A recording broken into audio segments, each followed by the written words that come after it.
ससुराल में ससुर और पति कैसे उसका और उसकी सास का अपमान किया करते थे। वैसे तो मीना को नौकरी की इजाजत मिल गई थी, लेकिन मीना, ये क्या है? खाना अभी तक नहीं बना। कब से मैं यहाँ बैठा हूँ कि नाश्ता कर लूँ। बस 2 मिनट, वो ऑफिस की एक ईमेल करनी है। तभी ससुर जी आ जाते हैं। मैं ना कहता था, जिस दिन ये फीमेल ईमेल करने लगेगी घर नहीं चलने वाला।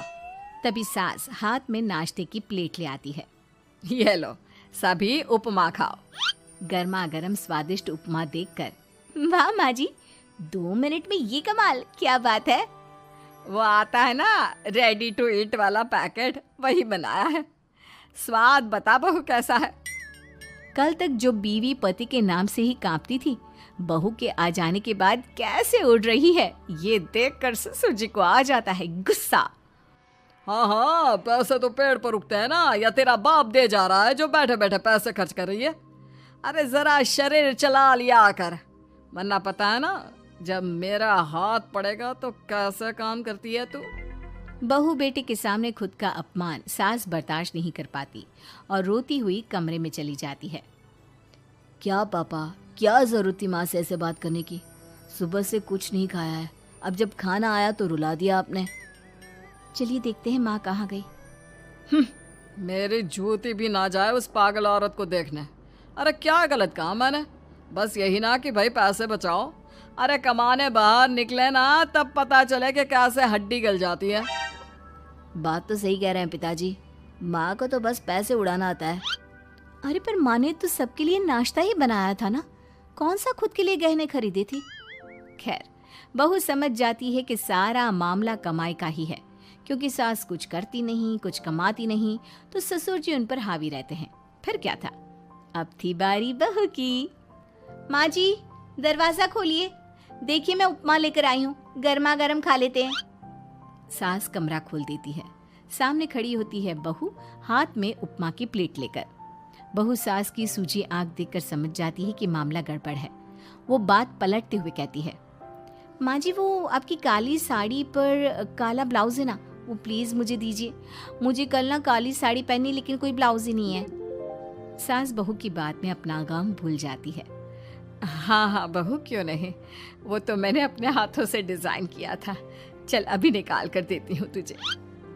सास बहू को ब्लाउज निकाल कर दे देती है। फिर अगले रोज, माँ जी आज तो ऑफिस में कमाल ही हो गया। पता है क्या, सारी सहेलियों ने घेर लिया, पूछ रही थी ब्लाउज कहाँ से खरीदा। मैंने भी बोल दिया मेरी सास से सिलाया, वो भी खुद डिजाइन करके। ये तो वही बात हो गई कि झोला छाप डॉक्टर की दवाई काम कर गई। अरे बहू, ये तो बस ऐसे ही बना दिया था। लेकिन माँ जी आपको पता है, ये देखिए 2 लोगों ने तो मुझे कपड़ा भी दे दिया और नाम भी, सेम टू सेम डिजाइन का ब्लाउज बना दो, और बदले में ये 2000 रुपए। हाथ में 2000 देखकर सास की तो आंखें फटी की फटी रह जाती है। अरे बहू, ये तो कमाल ही कर दिया। ये काम तो मैं कल तेरे ऑफिस जाने से पहले ही खत्म कर दूंगी। सच्ची माँ जी, कैसे इतनी जल्दी? अरे बहू, वो बस नाप है ना, उसी के आकार का काट काट कर डिजाइन ही तो देना है। ये तो मेरे बाएं हाथ का खेल है। अगले रोज बहू ऑफिस जाती है और फिर शाम को 2 ब्लाउज ले आती है। अरे बहू, क्या बात है, लेकिन इसकी डिजाइन। बहू फोन में सास को डिजाइन दिखाती है। अरे ये तो बच्चों वाला डिजाइन है, रुक अभी थोड़ी देर में ही दे देती हूँ। सास बहू को कपड़े सिल कर देती और बहू सास को रुपए। फिर एक रोज, माँ जी ये लीजिए कपड़े, लेकिन इसकी सिलाई मैंने ज्यादा ली है। तो क्या है ना, हैवी काम है तो मेहनत ज्यादा लगेगी ना आपको। अरे रहने देती बहू, मैंने कौन सी बुटीक खोली है। बहू को सास की बात में दम लगता है और वो कुछ सोचती हुई निकल जाती है। वो कमरे में बैठी होती है कि उसकी ससुर की जोर जोर से चिल्लाने की आवाज आती है। फिर फिजूल खर्ची। अरे तुम्हारे जैसी बेकार ना काम काज करने वाली औरत कब पैसे की कीमत समझेगी। क्या जरूरत थी ये मशीन खरीदने की? अरे वो मैंने EMI में ली है, आपको पता है ना कपड़े सिलने का कितना शौक है मुझे। हाँ तो क्या दर्जी बनोगी, लोगों को पकड़ पकड़ कर नाप लोगी? अरे कुछ तो शर्म करो। तभी बहू आ जाती है, उसके हाथ में चाबी होती है। माँ जी ये चाबी मैंने चौराहे में आपके लिए बुटीक खोला है, पैसा लोन से लिया है तो काम करके आप चुका देना, और हाँ माँ जी, कल उद्घाटन है तो 11 बजे दुकान में पहुँच जाना, पूजा में आपको ही बैठना है। ये सुनकर ससुर जी आग बुबला हो जाते हैं। कहीं नहीं जाएगी ये, इस घर की औरतें बाहर नहीं निकलती। तू तो इंजीनियर है इसलिए तुझे इजाजत दे दी, लेकिन ये तेरी सास 4 अक्षर नहीं आते इसको। अरे रहने दे, क्यों पैसा बर्बाद करवा रही है। सास को डांटने की आदत ससुर जी को जो लग चुकी थी। सास बहू की ओर देखती है, तो माँ जी कल वक्त से तैयार रहना। ससुर जी आप ही तो माँ जी को कहते थे ना उन्हें पैसे की कदर नहीं है, तो अब वो खुद ही कमाने जा रही हैं। अरे और क्या पापा, देखिए मीना ने कितना अच्छा बुटीक खुला है माँ के लिए। अरे रहने दो, ये कुछ नहीं कर पाएगी, गंवार कही की। ससुर की रजामंदी ना होने के बाद भी सास काम करती है, लेकिन ससुर भी ससुर होता है। एक रोज सास देर से घर आती है। कहाँ घूम रही थी? ये कोई वक्त है घर आने का? घर का ठेका क्या आप मर्द लेंगे? अब लगोगी रसोई में, क्योंकि तुम्हारी बहू रानी भी नहीं आई अभी तक। पापा आज बाहर से ही मंगवा लेते हैं। आज बहुत ज़्यादा काम था, किसी की शादी का पूरा कपड़ा सिलना था। कल उन लोगों की ट्रेन थी, खुद बैठ कर काम करवा कर गए हैं। बहू ये पैसे हैं आज के गल्ले के, ज़रा संभाल ले। ससुर देख रहा होता है कि कैसे कल तक जिस औरत को वो बुरा भला कहकर डरा कर रखता था, वो आज उससे ज़्यादा कमा रही है। देखता है कितना दिन कमाती है। ससुर अब रोज़ कोई ना कोई ऐसा काम करता जिससे सास का काम बंद हो जाए। फिर एक दिन, हे भगवान 10 बज गया, बुटीक खोलने का वक्त हो गया है, लेकिन ये मेरी साड़ी, इस पर ये क्या गिर गया, पता नहीं किसने क्या डाल दिया, अब क्या करूं। सास दोबारा अलमारी से दूसरी साड़ी निकालती है, फिर उसे प्रेस करती है और किसी तरह बुटीक पहुंचती है जहां पहले से ही कस्टमर खड़े होते हैं। अरे क्या हो गया? लगता है काम चल गया तो मैडम के भाव बढ़ गए। पता है इस धूप में पिछले आधे घंटे से खड़े हैं, पता होता तो वो बगल वाली शॉप में ही दे देते। अरे अरे माफ़ करिएगा, वो क्या हुआ ना, तैयार होकर निकल ही रही थी कि साड़ी में सॉस गिर गया, दोबारा साड़ी चेंज की तो आप आई। ठीक है, लेकिन अब आ गई है तो ज़रा जल्दी से कपड़े दे दो, हमें जाना है। सास को कस्टमर की बात बुरी लगती है, लेकिन क्या करती, वो जल्दी से सभी को सारा सामान देकर विदा करती है। सारा दिन काम करती है। वो निकल ही रही थी कि एक कस्टमर आती है। जी वो मेरी साड़ी है ना शादी की, उसका लहंगा बनवाना है। हाँ हाँ क्यों नहीं, बनवा लो। शादी की साड़ी के साथ इमोशंस जुड़े होते हैं। बिल्कुल सही बोला आपने, परसों मेरी शादी की सालगिरह है तो ज़रा बना देना।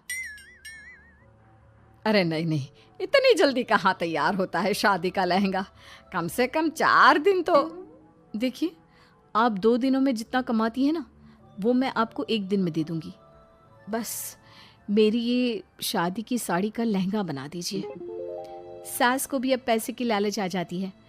वो सोचती है कि वैसे भी कोई अर्जेंट काम नहीं है तो वो मैनेज कर लेगी। अब ठीक है, नाप दे दीजिए। औरत नाप देकर वहाँ से चली जाती है। सास सोचती है कि घर जाकर रात में काम करेगी। ये सोचकर वो उस औरत की शादी की साड़ी घर ले आती है। वाह, अब काम घर पर भी ले आ रही हो। हाँ लेकिन घबराइए नहीं, घर के काम में कोई असर नहीं होगा। सास घर का काम करती है, बहू के साथ खाना बनाती है, खिलाती है, और फिर क्या बात है सासू माँ, बड़ी जल्दी जल्दी काम कर रही हैं आज। सास बहू को सारी बात बताती है। क्यों माँ जी, इतनी भी क्या मेहनत करना। अरे बात सिर्फ पैसे की नहीं है, बल्कि उस बेचारी औरत की इमोशंस की भी थी। ये उसकी शादी की साड़ी है ना। ससुर पास खड़ा सब सुन रहा था। अब देखो, बहुत काम करने का शौक है ना, कैसे भरे बाजार तुम्हारी दुकान खुद तुम बंद करोगी। जब सास पूरी रात काम करके सुबह लेटती है, मौका देखकर ससुर कैंची से साड़ी को काट देता है। अगली सुबह, चलो कल आधा लहंगा सिला था, आज पूरा करके शाम को ही उसे उसका लहंगा सौंप दूंगी। लेकिन ये क्या, सास जैसे ही लहंगा उठाती है, लहंगा तो फटा होता है। वहीं ससुर छुपकर सास को देख रहा था। हाय रे, ये किसने किया? ससुर छुपकर हंस रहा था। बहू देख लेती है और ससुर के पास जाती है। पिताजी, आपसे ऐसी छोटी हरकत की उम्मीद नहीं थी। आप खुद ही दुकान बंद करेगी। ससुर वहां से चला जाता है। सास भी वहाँ आ जाती है। वो समझ जाती है कि उसके पति ने ही साड़ी पर कैंची चलाई है। लेकिन फिर शाम को, जी वो मेरा लहंगा तैयार हो गया? हाँ जी, मैं तो कहती हूँ कि आप एक बार लहंगा पहन कर भी देख ले। औरत लहंगा पहन कर आती है और खूब खुश हो जाती है। अरे ये लहंगा है ना अंकल जी कमाल का, आंटी जी ने बनाया है, बिल्कुल लेटेस्ट डिज़ाइन। औरत सास को ढेर सारे पैसे देकर चली जाती है। लेकिन मैंने तो ये औरतों का फैशन है, कहीं से सिल दो या कहीं से काट दो, फैशन ही होता है। चलिए शाम का खाना मेरी तरफ से, आज आपका जन्मदिन है ना, रिटर्न गिफ्ट तो बनता ही है।